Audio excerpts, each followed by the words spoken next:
Okay, we are online. It's week 2, and it's mobile app development. Let's start with starting Xcode. We'll have 2 pieces today. First, we'll start playing with in the playground, writing few things. You have exercises posted on Blackboard, so that's exactly what I'll be doing today, plus few other things on the side. But our goal today is following. We want to practice defining functions. And then when we are done with these 3 exercises, we'll use the last one to create a simple mobile app. Right? So first we'll go through some practicing in terms of the language, and then the second part will be building mobile app. And this mobile app will basically check if the given integer is a prime number. Okay? So let's start with the playground. Let's create a new one. Lab 2.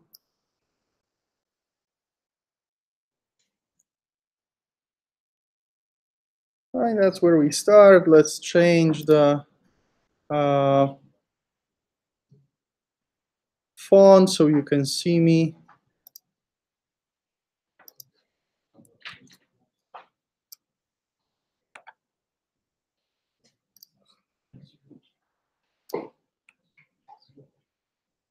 That should be okay.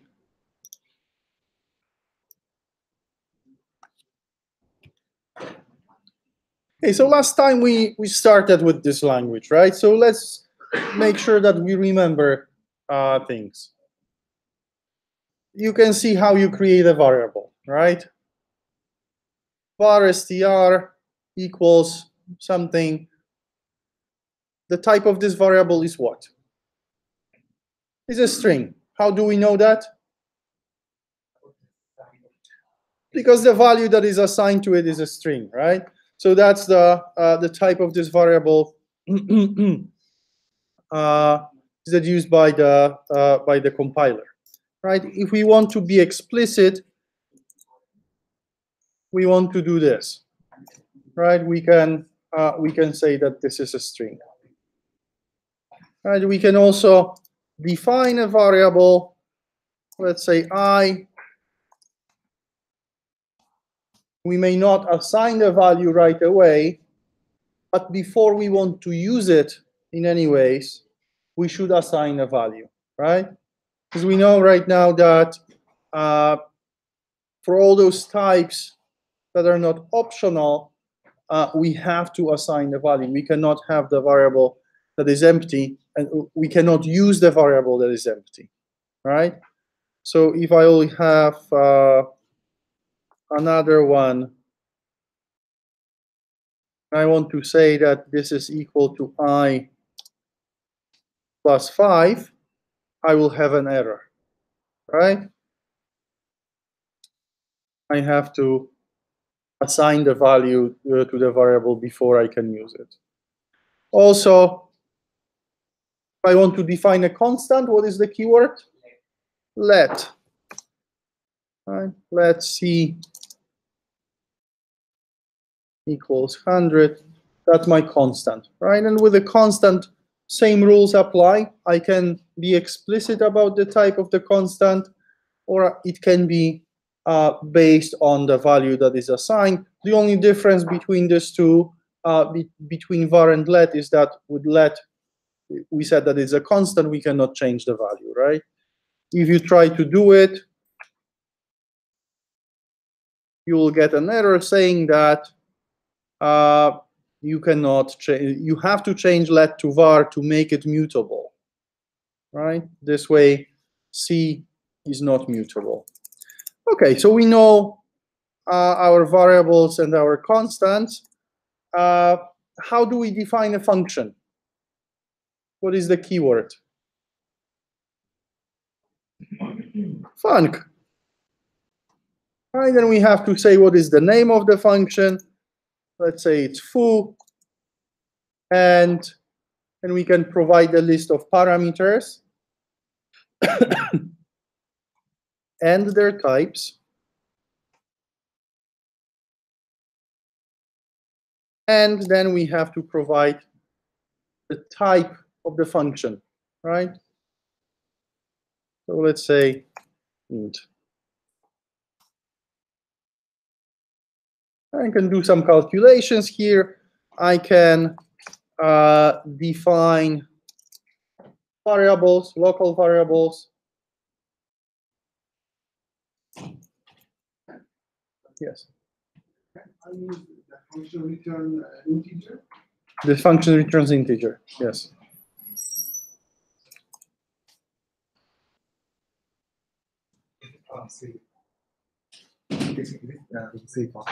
Sorry? This is a unique cost, unique administration cost. You changed the class. Your class is in C410. Sorry, C416 or C418. I'm not sure. Check into Office. Right now, this environment is helping me to write better code. Right now, the warning that you can see is telling me that I defined a variable result, but I never change its value, and the suggestion is that I can change it to let.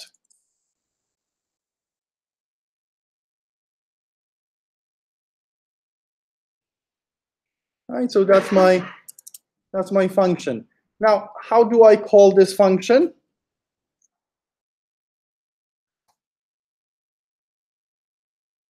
I have to use the label. I have to use the name of the parameter, right? And I can say a foo with parameter equals x equal to 2. If you don't like that, if you want to skip the name of the parameter, you have to use underscore, right? And then you can call it in more traditional way.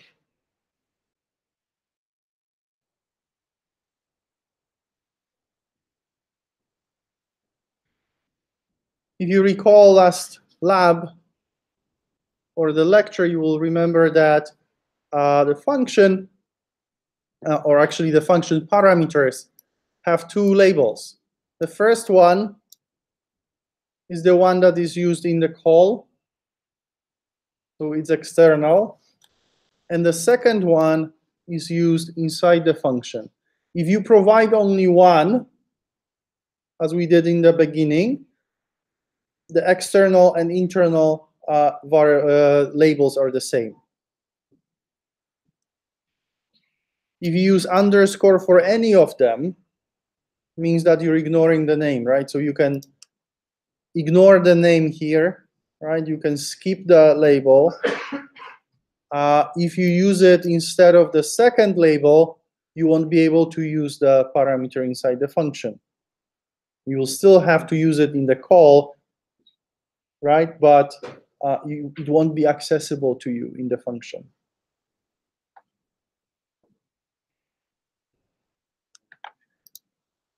Okay, so our first exercise is fairly simple, right? Everybody knows old McDonald's, right? So the first exercise is asking you to write a function that will return those verses for given animal and sound, right? So let's do it. We have a function that we'll call old McDonald's. What are the parameters? Well, I'll need two strings, right? I'll need animal, and I will need sound. And it will return a string.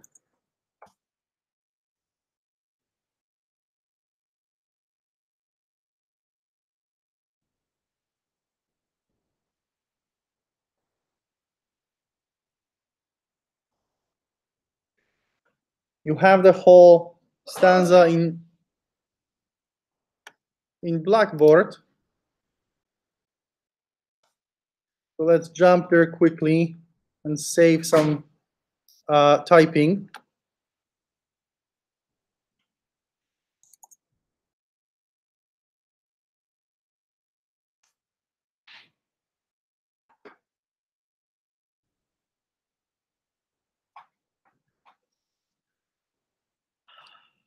Let's go to our course and content. And we have our lab here. Right, this is the text for Old MacDonald's that has a lamb. Let's define a variable text that will be equal to this.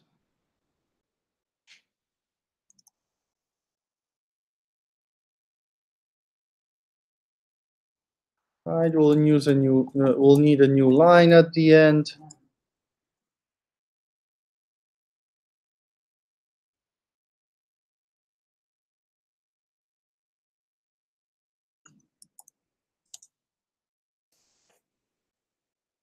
And at some point, we'll return this text, right? But we have to do something with it. It's not fun, it's funk.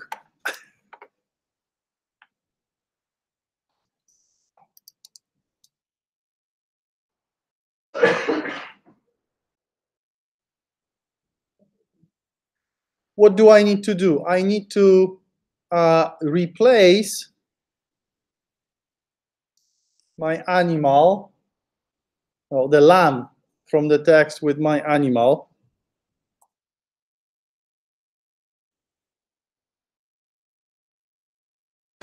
That's the easiest way to do it. And then those sounds, right, in this case, ba, ba, with the sound of my animal. Do not laugh.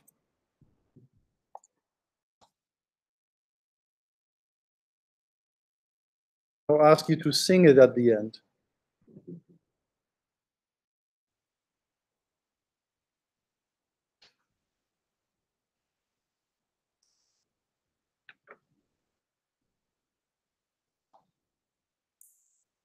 All right, so this is quite easy.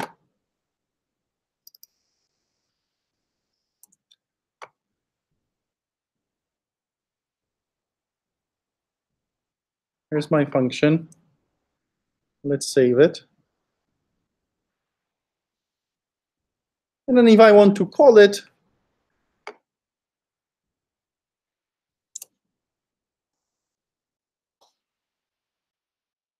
I will call my function.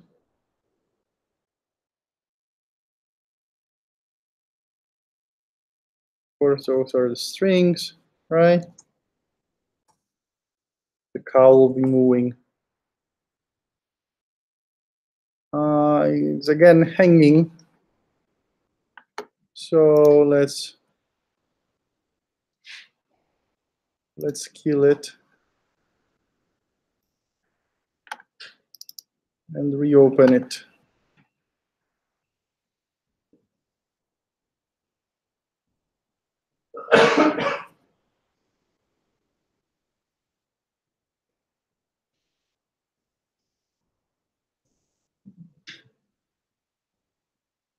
Yay. All right, here we have our old McDonald's with a cow that is mooing. And you can play with other parameters, but you have an idea, right? Simple exercise. We have a function, 2 parameters, returning a string. We have a template, and we are simply passing the parameters to fill in the gaps in the template. Right, so that's our exercise 1. Hard?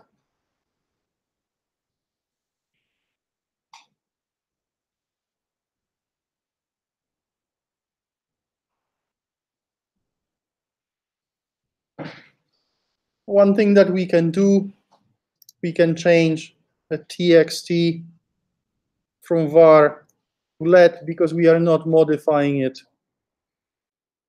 at any point after declaration, right?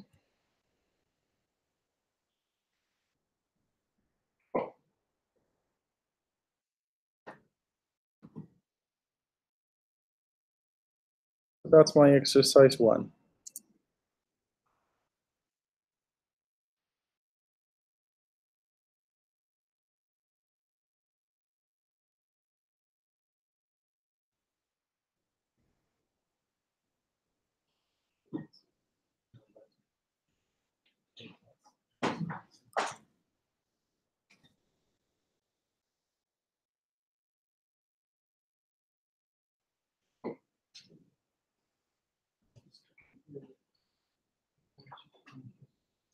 In exercise 2, we have to define our own Boolean function for a change.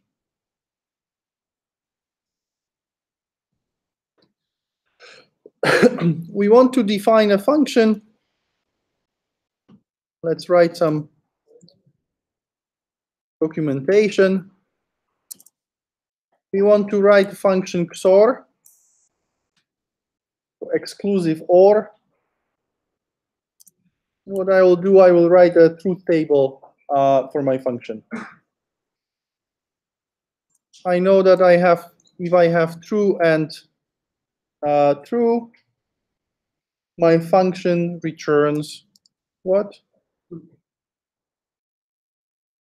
No. False. False. If I have true and false, then I have true.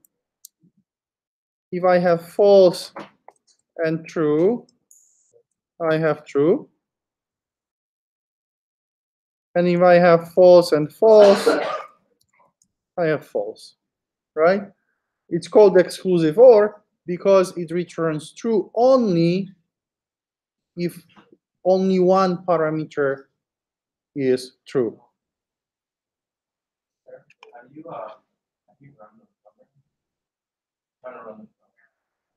It should run automatically.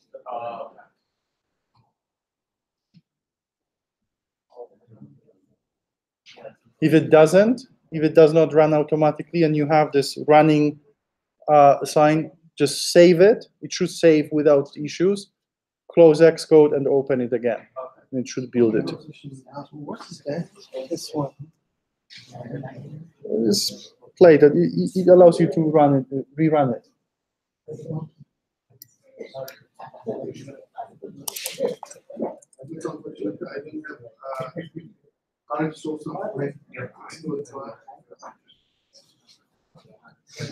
Okay, so let's define the function. All right, func.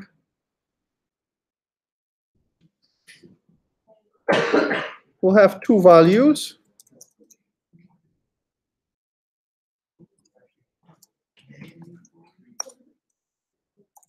And we'll return also Boolean, right?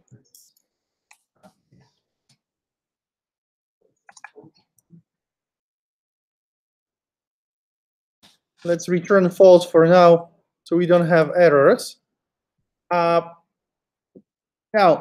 I don't want to call function with with labels. So I don't want to have this call,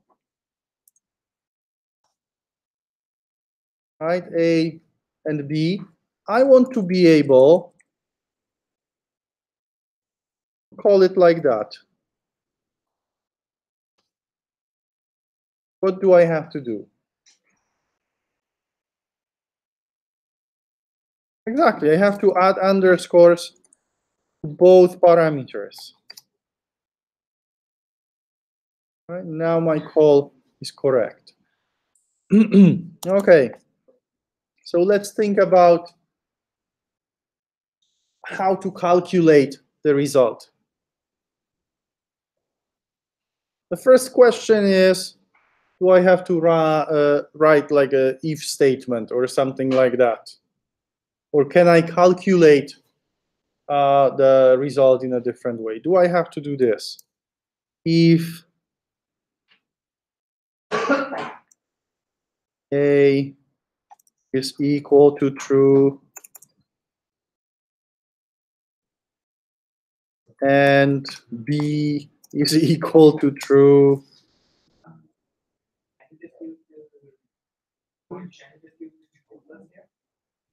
sorry? Can you just use true tuples here, like you do response? Can you do that? Tuples? Yeah. Why do I need them here? I mean, can we use it? Yes, we can, but why do we need it here in this calculation? True returns false, true false returns true. Oh, you mean this way? Yeah. Yeah, but we can do it in a smarter way than that.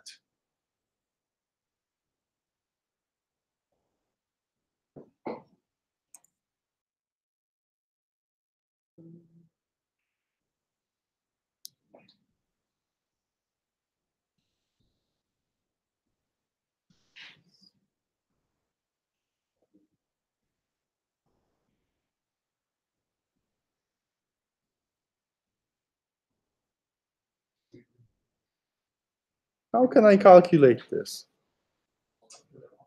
Because you know that we can, at least you should feel that we can do it in one line.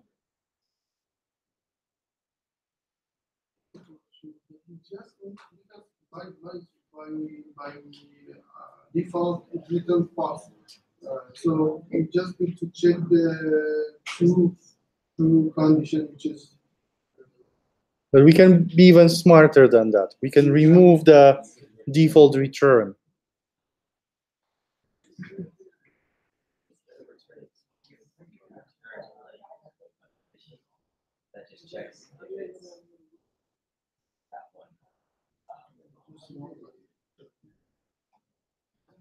What we can do with this?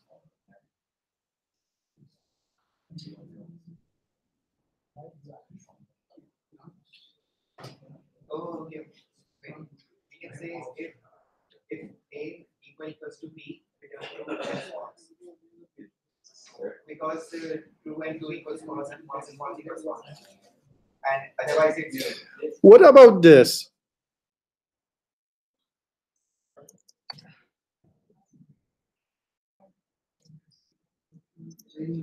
Okay,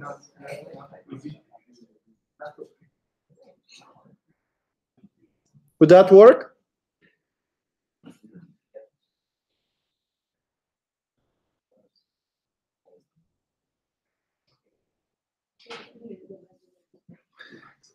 We are returning true only,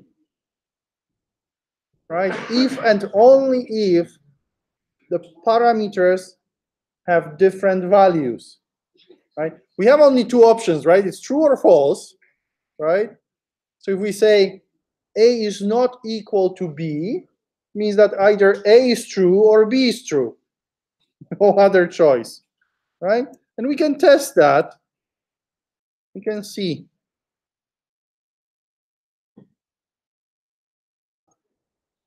And we'll print our XOR.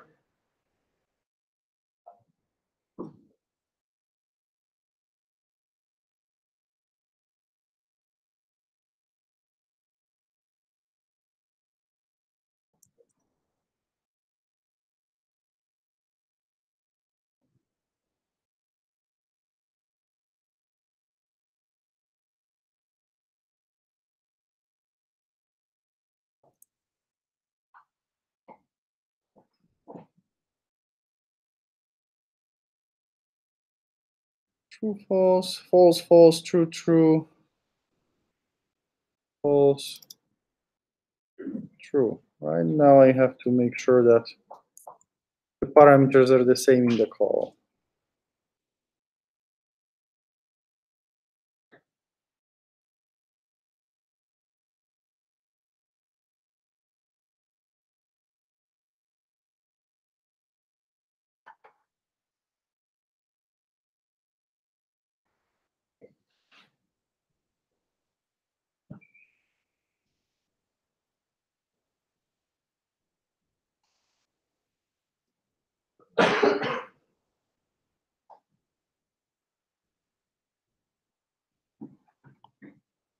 For true and false is true, for false and false is false, for true and true is false, and false and true, true. So, correct.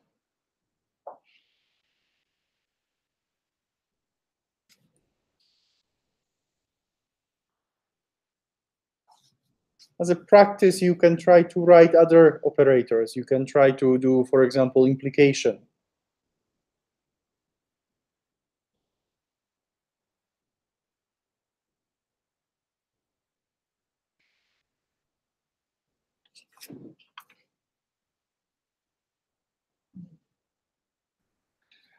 Okay, so it's time for exercise 3.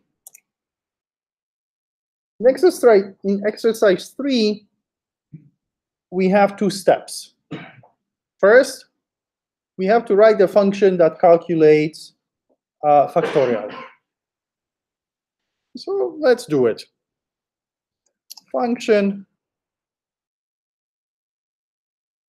factorial takes an integer and it returns an integer.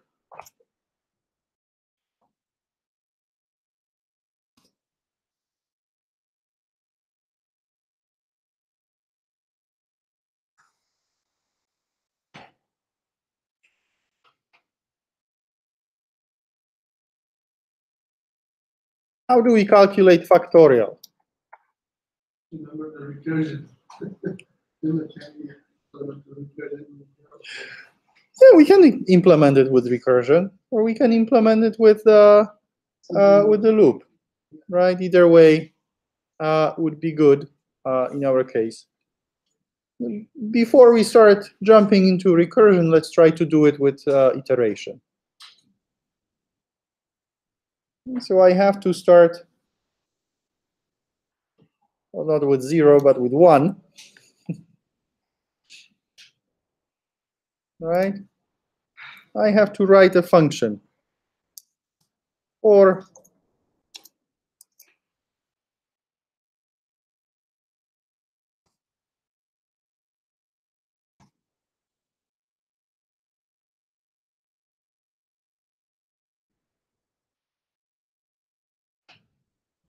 what is factorial?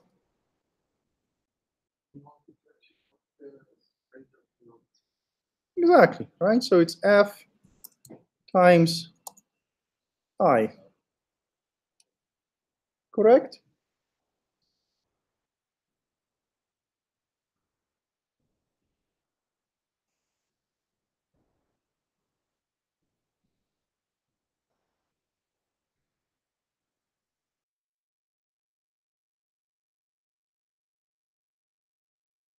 Let's see.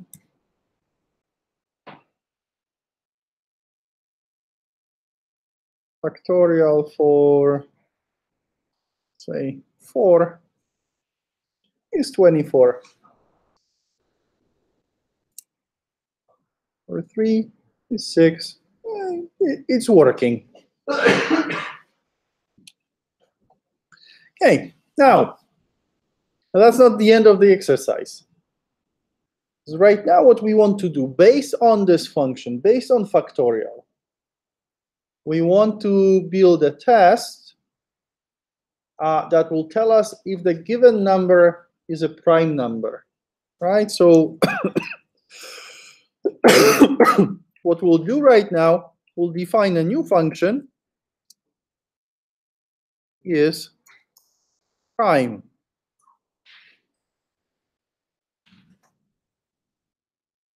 And this function will return Boolean.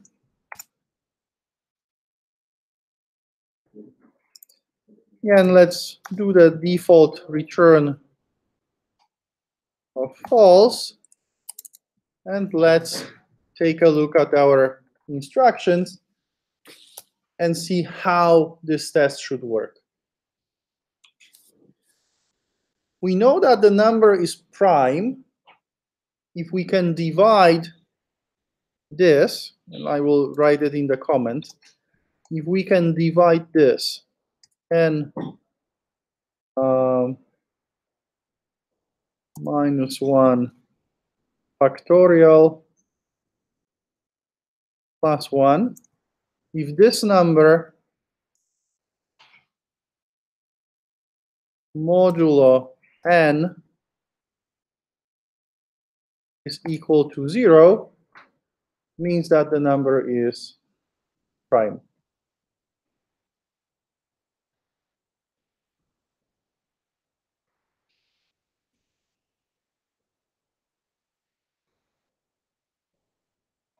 Let's implement this check.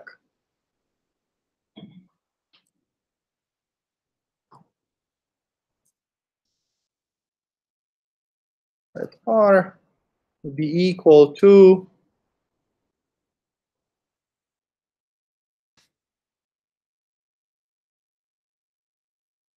factorial n minus 1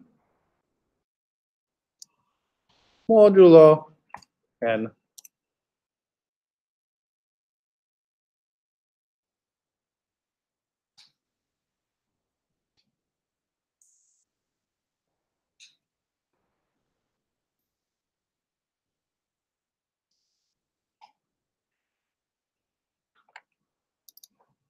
Now we have to check if R is equal 0.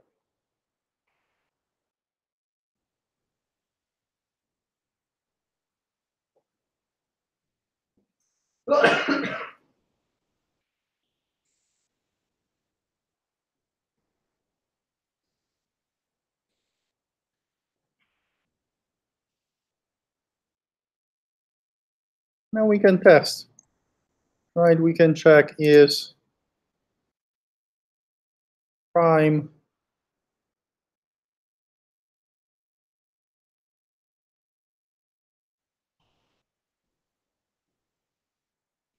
something is wrong.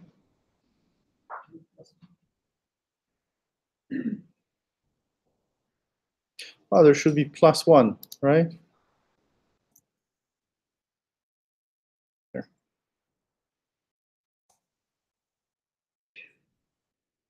Now it's correct.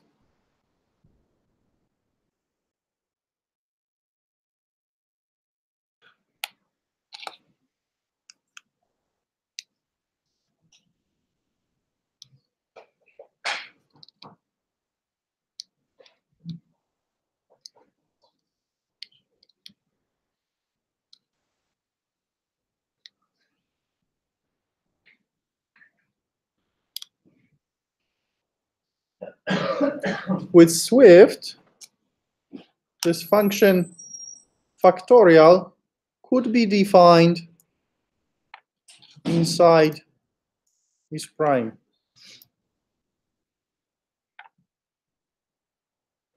I can have function in a function. If you have some code inside your function that you're using locally, and you want just to group it, right, and then reuse it within the function, you can do this, right? You can define function inside another function. This internal function will have access to all variables defined in the parent.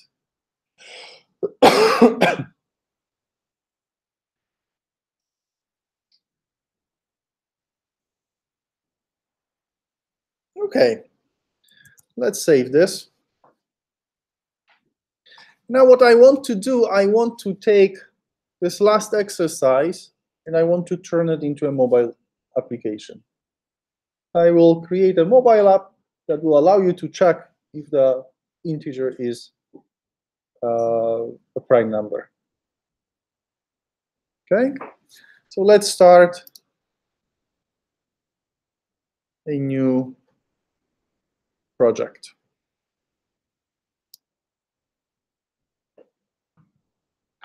So I'm starting a new project. It will be a single view application. The first option on the list is iOS application.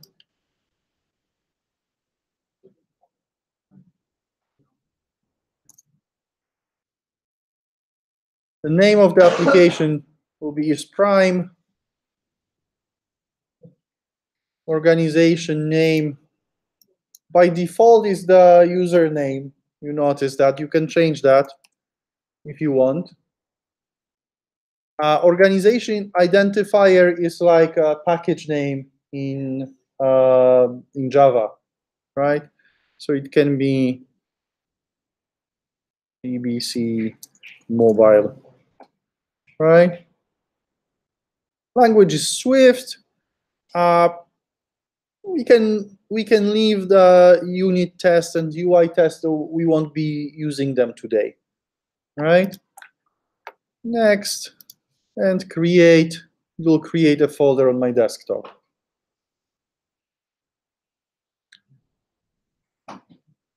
Sure. Right, access. They want to access my contacts. I'm not logged in here with my account, so feel free. Okay, so we have I want you to see the full thing. And the projector is cutting off the top of the screen, right? So we have our project created. On the side, on the left, you see the structure. It's divided into modules. The first module is really our application. The two other modules that are there is prime tests and is prime UI tests. Those are modules that will contain the unit tests and interface tests, right? We can automate the testing process. Let's focus on the first one. First file, if you click once, it opens inside the window. If you double click, it opens in a separate window. The first file is the main file of your application. And at the same time, the file that you won't be really editing a lot, at least in the beginning. Right, this is a setup for the application, creating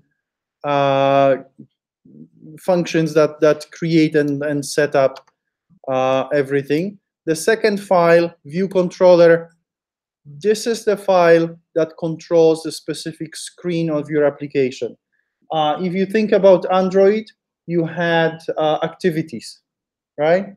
So this view controller in this case is more or less doing the same or acting in the same role as activity was in Android. It is connected to one screen in the storyboard.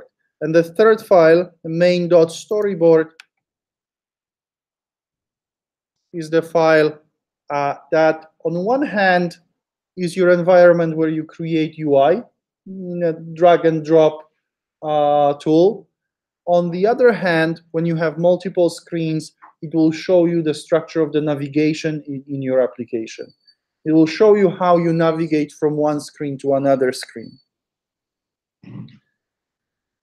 We'll be working with these two files, with storyboard and viewcontroller.swift side by side, because elements that you have in the storyboard will have to be connected, right? Will have to be referenced in the code of a view controller. In Android, you've been doing this through find view by ID, right? In here, what you do, you start with your visual part, and you simply drag and drop to the code, and it creates the connection for you. I will show you that in a second. The blue folder will contain assets. Right now, there is only app icon, launch screen, storyboard. This is your splash screen. This is element that shows when your application is loading and then disappears. There is no functionality connected to this screen, but you can design it in a way that you want, right? And then info plist. This is the file that contains some constants. You can also create files like that yourself and use them as a definition of constants for your project. Okay, so let's go to the storyboard. Oh, one thing about the interface before I forget. Those two groups of 3 buttons, they're quite important because they make your life a little bit easier. Starting from the right, the first 3, they show and hide different elements of your screen. They're quite useful when you need more space, right? Because you can hide sidebars and the bottom console with those buttons. Now, these 3 buttons allow you to change the structure of the screen. Now, I have selected the view controller in the storyboard. If I click on the second button, the one with 2 circles, it's called Assistant Editor, it will make a split. And I will see the storyboard and the code that is associated with this controller side by side. And that will be quite helpful in a second when we'll be making connections. Right, let's go to the standard view. The last button allows you to show versions. So you can track changes in your project, in your files. Okay? So now I will need the sidebar here.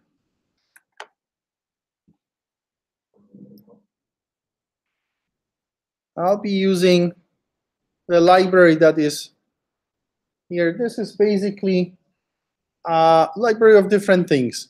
Starts with different templates for files. The second one contains some sample code in different languages, as you can see. C, C++, Objective-C, and Swift. Those are code samples that you can use when you need to do something, when you have you need a template, right? This is the one that we'll be using a lot because it contains different objects that we can use. All right, so I will make my view a little bit bigger, and I'll start building my view. Simple application, right? One input, one input.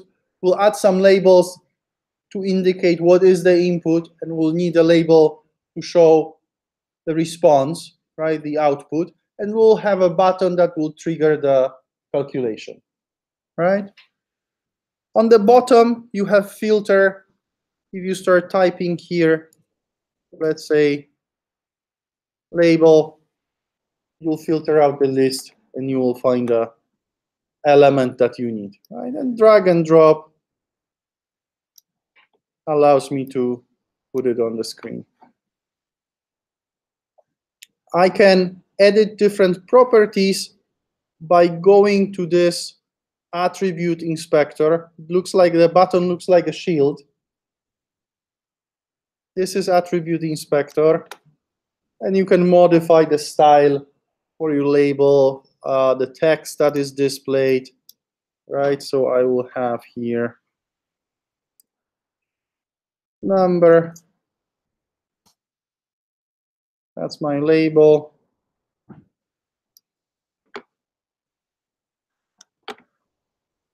When I position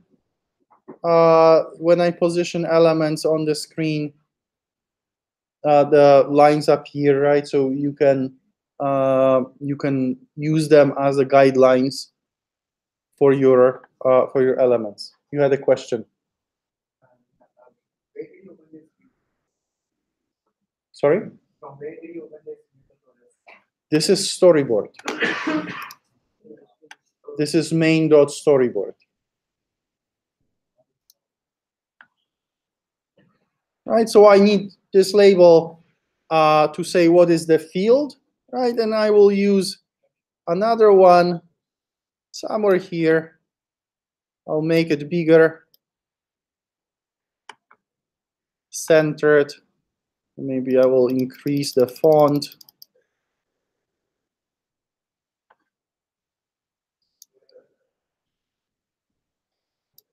And this label will be my output box.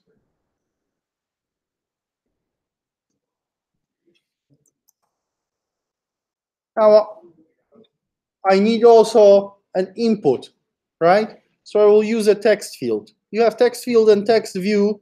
Text view is good for longer texts. Text field will be a single line, and that's what I need right now.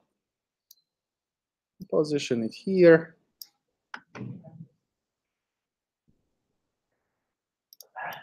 And I will need a button. Here is my button.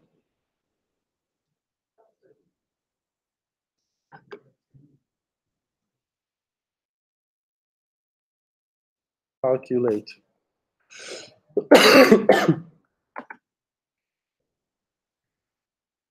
And if you want to check, if you want to change text color, you can add some shadows.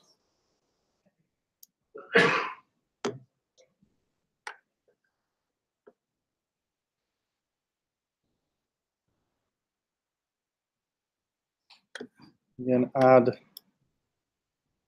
the background color, and all kinds of stuff you can edit here.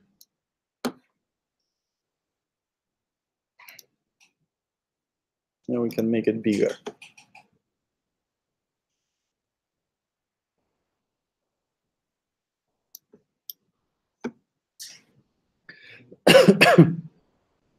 So that's my UI. Quite simple, right?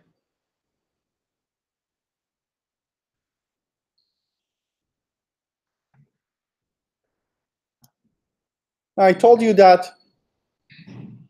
to create connections, to create references in the code, I will have to use the assistant editor. And that's what I'm doing right now. I click on this. I have selected the storyboard and the main screen, right? The only screen that I have in the storyboard. And then I'm clicking on these two circles, right? I'm clicking, oh, you don't see it. I'm clicking on these two circles. And it does split in my screen. What's important here, where you see the code, you should see also these two circles and the label that is saying automatic. That's what you want. If it says manual, you can click on it and you can go back to automatic. With manual, you can select some other files, right? If you have multiple files in your project, you can select something else. It's useful when you're working with, let's say, multiple classes and you want to see what's in the other class, right? But right now, what we want to have automatic, right?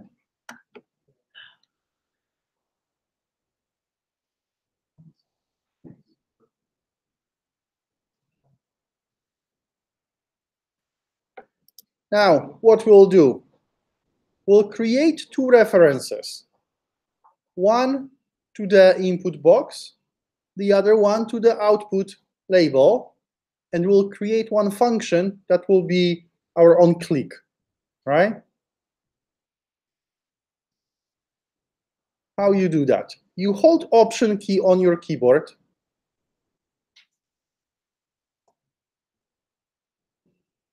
You click on the element that you want to reference, and you drag it.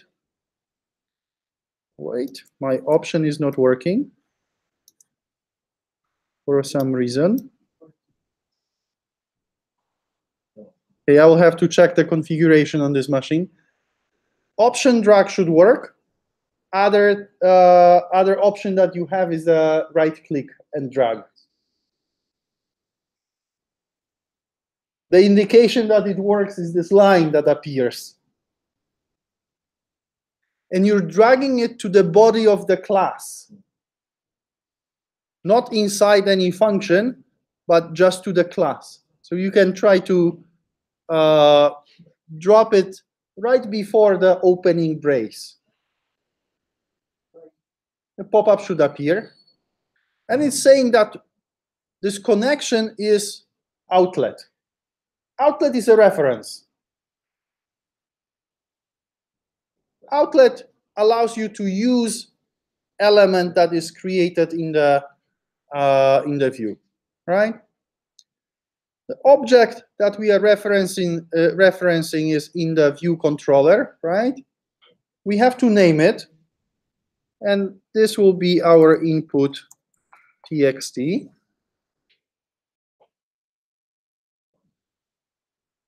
You can see what is the type of this element, and that's a good verification that you're dragging the right thing. UI text field, that's exactly what I want, right? And the last thing that you can change is the type of the storage, and it tells weak. There are two options, weak and strong. It's a type of the reference that you can have. I don't know if you remember how Swift, how iOS is managing memory. Probably you don't. So in Java, you have garbage collection, right? And garbage collector is reviewing the references from time to time, checking if anybody is using them. If not, they're going to be destroyed. Swift has a mechanism that is kind of similar. They have reference counting. Now, these two types of references make a huge difference. Because if you have strong reference, the element that you're holding cannot be released, cannot be destroyed, right? If there is at least one strong reference that is pointing to the place in the memory, you cannot release this memory. Weak reference does not prevent this, right? So if you release all, you destroyed all strong references, and you have a weak reference pointing to something, this element can be removed. Strong references, in most cases, are used by owners of the object, right? So classes that create certain object. Weak references, like in this case, are used by anybody else, right? So I'm not the owner of this UI element. That's why I'm using weak reference. The consequence is that most of the things that I'll be doing with it will return me optionals, right? There will be this option that it can be empty, right? And that's the consequence of the weak reference. Connect. And I have new variable in my class. It has a specific structure. It's not just var, right? But it has indication that this is an outlet. It's weak. This is the name. And this is the type. And you see that this is optional, right? It's with exclamation mark. Also, you see this dot on the side? This is quite helpful because if I put my cursor over the dot, it highlights the element that is referenced. There is one more thing. If you click on your screen, right? In general, the orange dot on the top represents the controller. You click on that, and you click on the arrow here, this icon with arrow, you will see all connections between the code and UI elements, right? So you see that, sorry, there is an input text that is referenced in the code. And this is also the place where you can remove those references. So if something goes wrong, and let's say you change the name of this variable, or you remove it, you have to remove it also here. All right? Okay, let's hide this. So I will do the same thing for my label.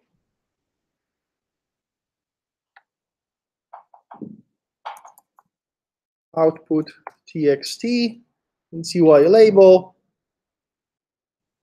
Connect. Right, again. Right, I can easily find where is it pointing. And here I see that I have another one, right? I can create outlet for the button as well. And that's useful if you want to change the state of the button, like enable, disable, and things like that. Today, we don't want to do that, but we want to have reaction to the click event, right? So the start is the same.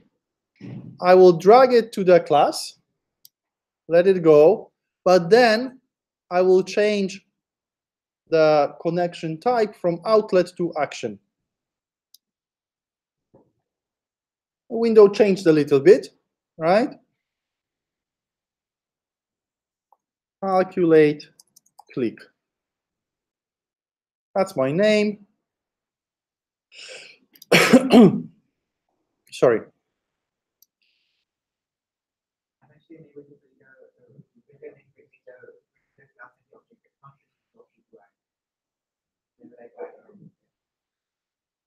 You can either drag with Option key pressed or right click and drag. Yeah, I'm doing that, but it didn't.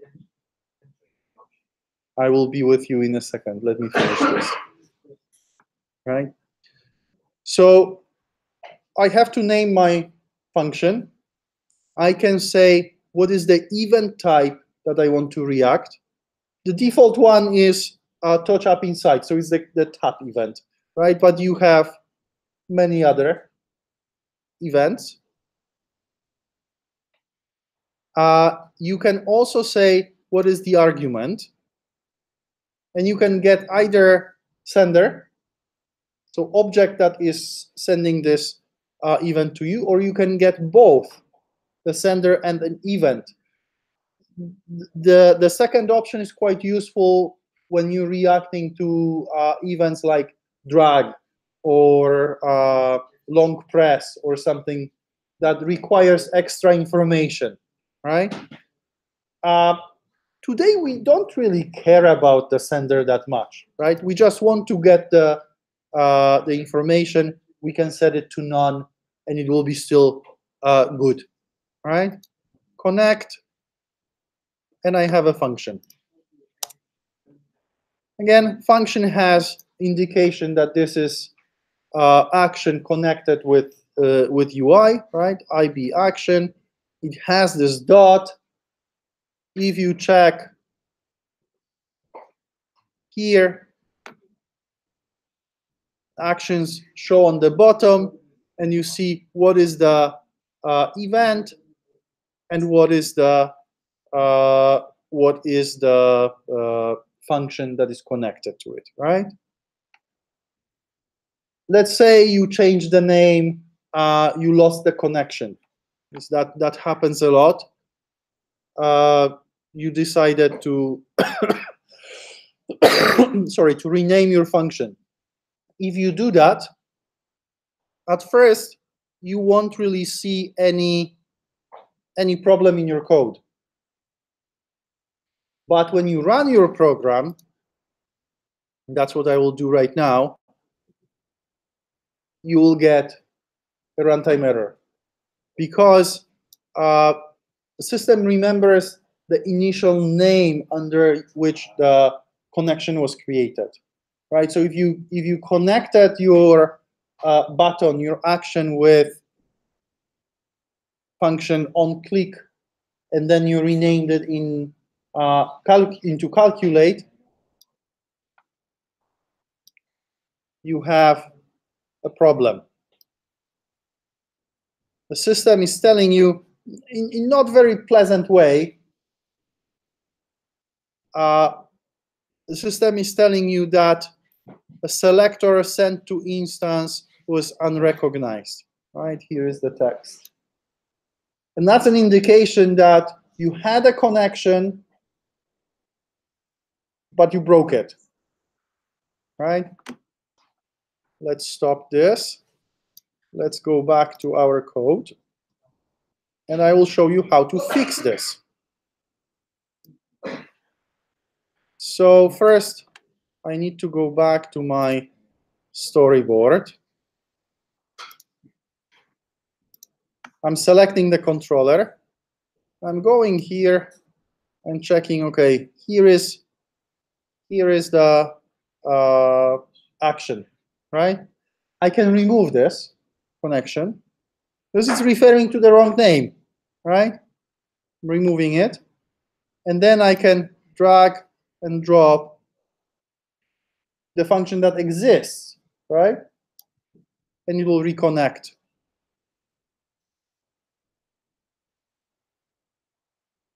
Okay? Now, we have this code here.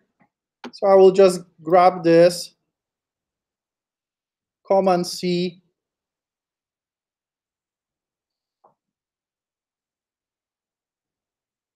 and I will paste it right below my function.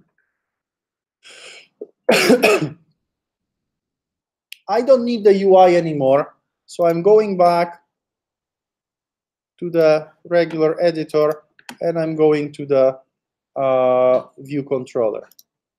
All right. So I have my function to test. Now I have to do a few things.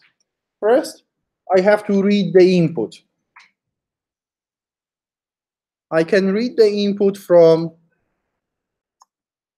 input txt. There is a variable called text. It returns the text in the field. I will store it.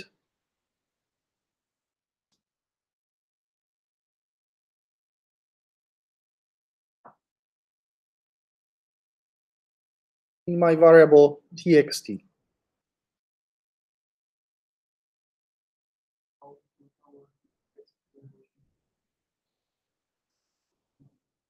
You're guessing well, right? It's returning string. It's returning actually an optional string. Sorry. So we'll have to convert that into an integer, right? I will say that the number is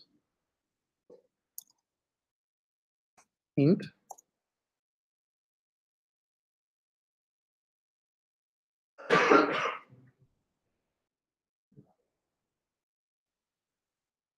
The system is telling me that I cannot use an optional string directly in this call, so I have to unwrap it.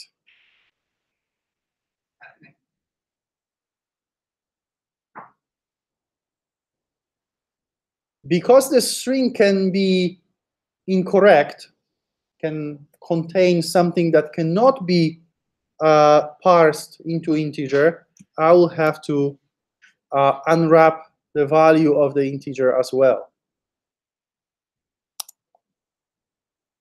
Now I can take output text, and I can, well, not yet. Now I can test if my number is prime, right? I can check if is prime num.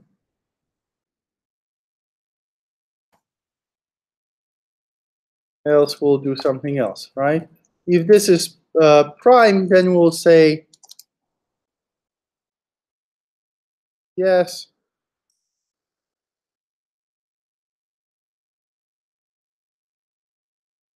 Otherwise, we'll say no.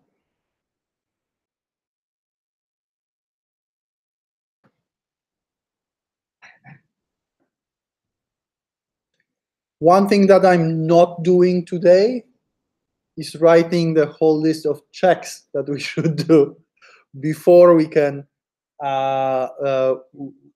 we parse the text, right? We should check if this text is not empty, if it's something that we can parse, or we should handle exceptions that can happen during the parsing process. I'm skipping that for today. I want just to show you the simple version of this program, right? If I run this,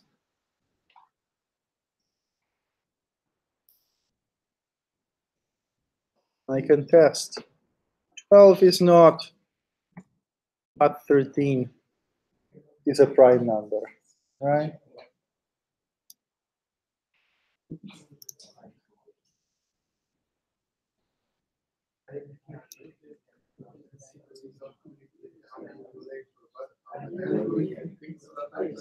See the result on this case. Right, so to wrap up, and I will leave you some time to play with it in the lab, and we'll answer your questions. We did this 3 exercises in the playground just to practice writing functions. Now we started building our UI in iOS, in Storyboard, right? You can create UI simply by dragging elements from this list. UI, actually the controller, is connected to the code in a Swift file. We can create connections, we can create references and actions for UI element by dragging and dropping elements from, let me hide this, right, from the storyboard to the code using the assistant editor, right? The indication that there is a connection is through the code, but also there are visual cues that tell us what is connected to what. We can modify this, or we can remove those connections using using the connections inspector. We can see what are elements that are connected, and we can also remove them.